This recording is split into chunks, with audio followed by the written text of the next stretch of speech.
Hello, thank you for visiting the Law Audit channel. Today, I want to tell you a story about a case that seems like it only happens in horror movies, but is a real haunting. The smell of acrid smoke permeated the small house in Asheville, North Carolina on the evening of March 12, 2015. Police and firefighters rushed in, hoping to save people from the fire. But instead of cries for help, they only heard the crackling of wood and saw red embers in the darkness. When the fire subsided, they found a chilling scene. In an extinguished fireplace, charred bones were buried in the ashes. They were too small to be from an adult. But then the forensic results revealed a more horrifying truth. These were the chopped and burned remains of two people. And the murderer? Not some stranger, but a trusted neighbor who once walked through the victim's door. Before Robert Jason Owens made headlines as a cold-blooded killer, he was good Jason to his neighbors in the Leicester neighborhood of Asheville. A large but gentle 36-year-old, he was willing to help people fix their cars, clean their yards, or walk their dogs when they were away. People were used to seeing him hunched over a neighbor's lawnmower or waving hello as he drove by. Christy Codd and her husband J.T. Codd moved here after getting married. They lived peacefully in a small house, preparing to welcome their first child. Christy was a freelance photographer, loved nature, and often shared photos of his simple life. J.T. worked as a cameraman, often traveling for work, but every time he came home, he was busy preparing for his upcoming role as a father. They got to know Jason Owens through a few brief conversations when they met in the yard and gradually trusted him to help with small tasks. Jason was always enthusiastic, especially caring for Christy when JT was away. No one expected that this trust would pave the way for a terrible tragedy. In early March 2015, JT went away for work, leaving Christy, who was 8 months pregnant, alone at home. Neighbors saw her still walking around the neighborhood, occasionally stopping by a nearby store to buy things. But then, on March 12th, Christy's phone suddenly went silent. She did not reply to messages from friends, did not post anything on social media, which was very unusual. The next day, JT returned and felt something was wrong. The house was quiet, the furniture was intact, but his wife was nowhere to be found. He called everywhere, from friends to the hospital, but no one knew where Christy was. The anxiety turned to panic when JT realized that even his wife's car was missing. The police were called. They searched the area, asking the neighbors. Jason Owens appeared, looking worried, saying that he hadn't seen Christy for days. He said that he had passed by the house the day before, but hadn't seen anyone. Jason's excessive concern caught the attention of some investigators, but nothing concrete was found to raise suspicion. 3 days later, an emergency call was made to the fire department. A house fire nearby. When the firefighters arrived, they realized it was the house of Jason Owens. He was standing outside saying that he had been cooking when the stove exploded. The fire spread so fast that they couldn't save him in time. But when they got the fire under control, what appeared inside stunned everyone. In the fireplace, buried under the gray ash, were charred bones mixed with metal and wood chips. Some of the bones were so small that they could only be identified by microscopic analysis. The firefighters' experience told them that this was no ordinary fire. It had been deliberately set to destroy evidence. When questioned by the police, Jason faltered, saying that the bones were just animal bones he had cooked for his dogs. But forensic testing quickly disproved that lie. DNA matched Christy Codd and an 8-month-old fetus. The news sent the town into a state of shock. A young mother and her unborn child had been murdered, their bodies cut up and burned in the killer's fireplace. Investigators begin to look back. Jason was involved in a mysterious disappearance years ago, that of Zeb Quinn in 2000. But there wasn't enough evidence to convict him. This time, all the clues lead straight to him. From the camera recording Jason's truck near Christy's house the day she disappeared, to the unusual smell of smoke that neighbors noticed before the fire broke out. The biggest question remains, why would a trusted neighbor, a helpful person, kill a pregnant woman he saw every week? And what really happened in the Codd's peaceful home that fateful day? There are many more jaw-dropping details behind this case. If you find it worth listening to, don't forget to subscribe so you don't miss the next part. As investigators began to piece together the puzzle, a picture of Christy Codd's final hours emerged. And it was more horrifying than anyone could have imagined. On March 12, 2015, JT was away on a movie set. Christy was alone, 8 months pregnant, moving slowly around the small house. She texted a friend that she was feeling tired and might be leaving early. That was the last time anyone heard from her. Later that afternoon, Jason Owens' familiar green pickup truck pulled up in front of the Codd house. No one knows exactly how the initial conversation went, but Christy, a friendly neighbor, was likely caught off guard. Jason had helped out with repairs several times, even brought food over when JT was away. The door opened with trust, and disaster entered. Prosecutors believe that an argument or a plot Jason had hatched turned violent. Perhaps Christy had refused something, or Jason had tried to threaten her to take her property, then realized she would report him. Faced with the risk of being exposed, he chose the most brutal solution: murder to silence her. With a larger body and much stronger strength, Jason easily overpowered Christy. It is not clear whether she was attacked immediately or lured into letting her guard down, but the end result was that Christy died in her own home, and her unborn child had no chance of survival. Jason's next problem was how to dispose of the body. He not only wanted to hide the crime, but also to erase all traces so that the police would never find it. Instead of leaving the body behind, Jason took Christy to his home, and there, in the kitchen and garage, he began a gruesome plan, dismembering the body and burning it in the fireplace. Jason's neighbors later testified that they had seen black smoke and a strange burning smell throughout the night. One even joked, "Owens must be burning something bad." No one expected that the burning thing was the body of a pregnant woman and her unborn child. But Jason didn't stop at one victim. When JT returned to find his wife, he knew he would be exposed. No one knows exactly what happened next, but evidence suggests that JT was murdered and disposed of in a similar manner. A family expecting a new member was wiped out in a matter of days. Investigators tracked down surveillance cameras in the surrounding area. Footage from a convenience store showed Jason's truck making several laps between his and Codd's homes on March 12th and 13th. Police believe that's when he moved the bodies and the victims' belongings. When they searched Jason's house, in addition to the ashes in the fireplace, they found the Codd's personal belongings hidden away: cameras, phones, jewelry. In the garage, there were traces of blood that had been tried to be washed away. Tests showed that the blood matched the DNA of both Christy and JT. This evidence began to create a legal siege around Jason. When questioned, he initially denied it, saying that he had only helped Christy fix things and had not met JT. But each lie quickly collapsed when the police showed the videos and the forensic test results. Jason's coldness throughout the interrogation made the investigators shudder. He showed no remorse, nor was he moved when he heard about the unborn child. Only when pushed to the limit did he begin to admit part of the truth, but tried to paint the story as an accident. He said that Christy died of an unforeseen incident and that he panicked and disposed of the body. But all the evidence points to a deliberate, calculated act. Authorities believe Jason had a motive for robbery, but they also cannot rule out the possibility that he was obsessed with Christy and had a dangerous attachment to her. The scary thing is that if he had not been discovered early, he would have erased all traces and the case would have fallen into obscurity like other mysterious disappearances. As news of the murder spread, the Asheville community was stunned. They couldn't believe that their sweet, helpful neighbor could have committed such a horrific crime. Some began to recall unusual moments, the way Jason watched the Codds, the way he seemed too interested in Christy. But all those signs were ignored until it was too late. The investigators had a bigger concern. Jason Owens wasn't a stranger to their records. He had been a key witness and potential suspect in the 2000 disappearance of Zeb Quinn, a case that had remained unsolved for 15 years.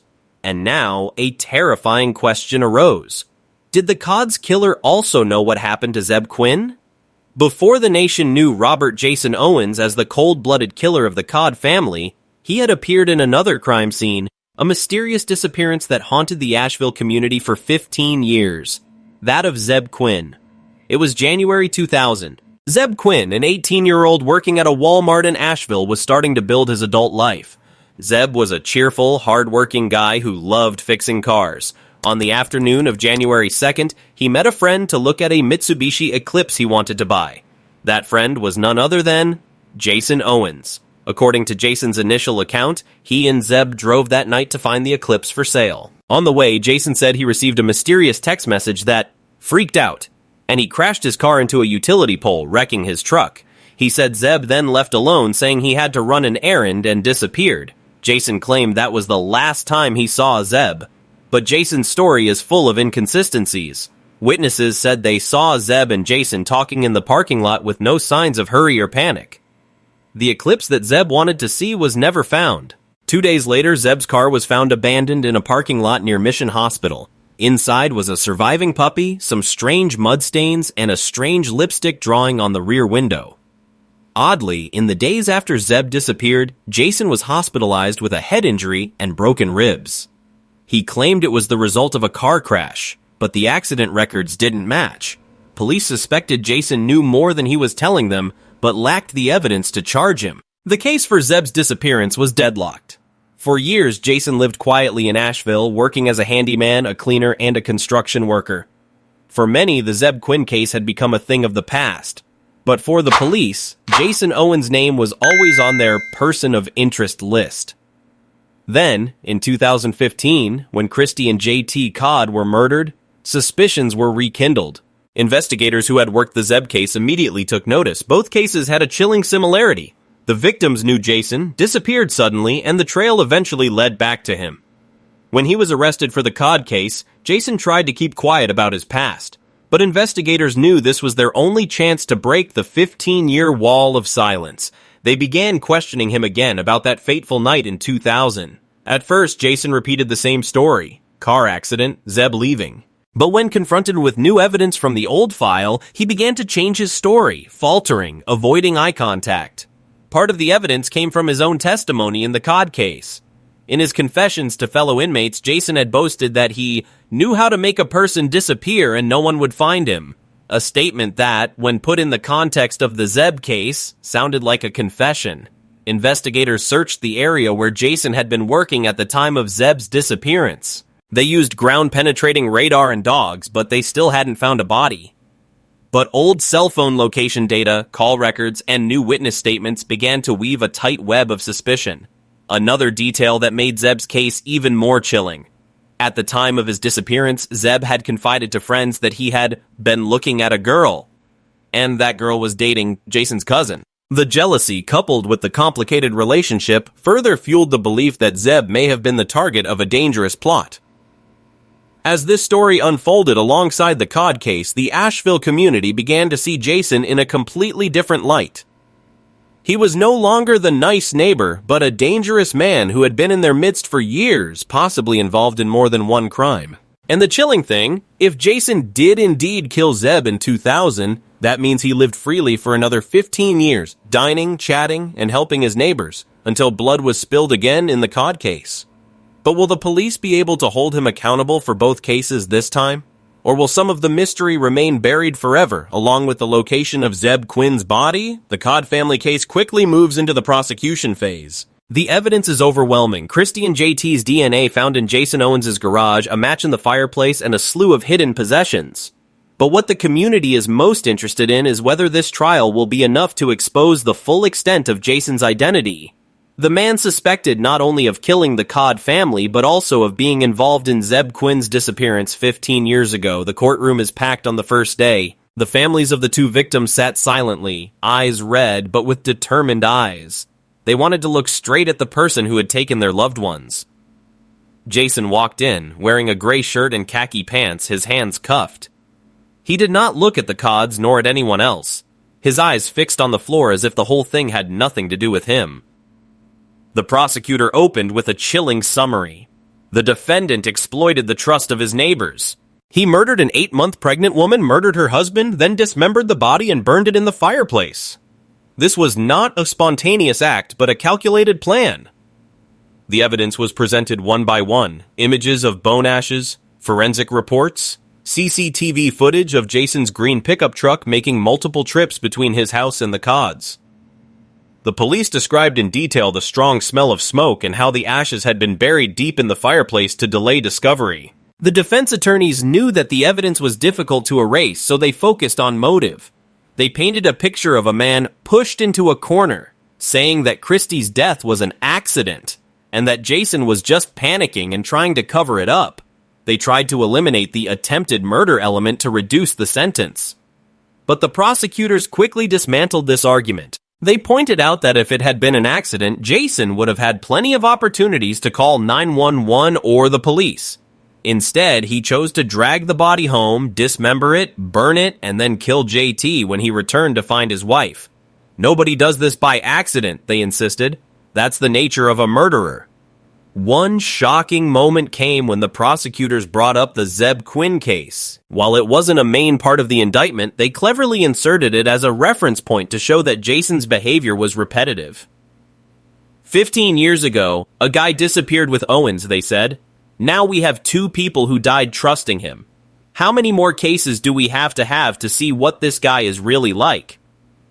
Although the judge asked the jury to focus on the Cod case, the specter of the Zeb case still hung over the courtroom. Everyone wondered, if Owens had been arrested in 2000, would the Cod family still be alive today? In the days that followed, witnesses took the stand. Neighbors described Jason's excessive attention to Christy when JT was away. JT's friends described a man who loved his wife and children so much he would never leave if he knew she was in danger. Investigators described Jason's coldness when asked about his unborn child. When it was his turn, Jason kept his silence or gave short answers. There was no apology, no remorse. He did not react even when the Cod family told him about the pain of their loss. When the verdict was announced, the prosecutor could not hide his anger. He took away a wife, a husband, and a child who had not yet seen the light of day.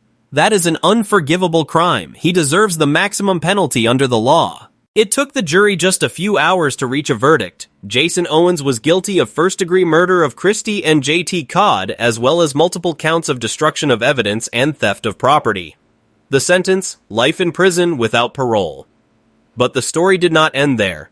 Shortly after the verdict was announced, the Buncombe County Prosecutor's Office announced that Owens had agreed to testify about Zeb Quinn's disappearance. In exchange, they would not pursue a number of minor charges in the Cod case. Asheville held its breath. For 15 years, the Zeb family had been waiting for answers. Now, the last person who had been with Zeb the day he disappeared sat in an interrogation room, ready to tell what he had kept hidden for decades. But would Owens tell the truth? Or would he continue his cat-and-mouse game, giving the Zeb family another glimmer of hope only to crush it? After being sentenced to life without parole for the murders of the Cod family, Robert Jason Owens sat in a special interrogation room at the Buncombe County Jail. In front of him were 2 veteran investigators who had been investigating Zeb Quinn's disappearance for 15 years. This was Owens' last chance to tell the truth. The room was so quiet that you could hear the tapping of a pen on the table. Owens folded his arms and leaned back in his chair. At first, he beat around the bush, talking about the years after the Cod incident, about feeling guilty toward the Zeb family. Then, almost unexpectedly, he began to tell the story. On the evening of January 2nd, 2000, he and Zeb were driving to find the Mitsubishi Eclipse. But halfway there, a surprise call came to Zeb's phone, the content of which was never disclosed. According to Owens, the call caused Zeb to change his attitude, saying he had to go back to Walmart to get something. The two argued. During the scuffle, Zeb fell and hit his head on the ground.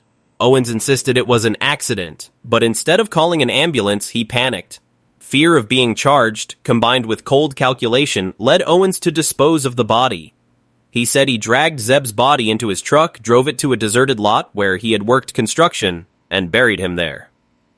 A few days later, he moved Zeb's car to a parking lot near Mission Hospital to create a fake crime scene. The investigator sitting across from him did not believe the whole story.